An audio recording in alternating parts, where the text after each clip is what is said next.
Спиливаются ограждения, вырубаются тополя. Жители поселка Курмыш вышли на работу. Субботник проводится с целью очищения и обновления кладбища. Хафиз Минибаев принес из дома электрический генератор. Здесь без него никуда. Электрическая болгарка в прямом смысле зависит от него. Причин проведения субботника несколько, но основная сухостое. Спилить проблемные деревья жители поселка Курмыш решили совместными усилиями.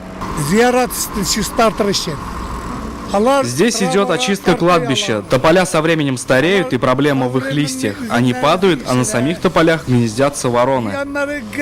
Деревья росли на кладбище уже не один десяток лет. Они были настолько большими, что ограды внутри кладбища едва ли можно было рассмотреть. Проблемные сухостои уже приводили к ЧП. Один год летом, по-моему, был, когда ветер сильно был, упал сверху макушка деревьев прямо на высоковольтной линии. И был обесточен город из-за этого. На общем собрании в мечети аксакалы пришли к единому мнению. Проблему нужно решать. Масштабное мероприятие запланировали на выходной день. Решили почистить вот эти старые сухостои, убрать, высокие деревья убрать, чтобы они обезопасить не только вот эта электроэнергия, газопровод, и тут тротуар проходит.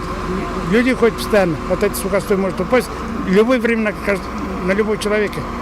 Субботник проводился с целью очищения и обновления кладбища. Как говорят сами организаторы субботника, все это делается для того, чтобы было видно, что это кладбище. Ведь здесь похоронены предки многих. В день масштабной посадки деревьев в районе на татарском кладбище Курмыша провели свое общественно полезное дело.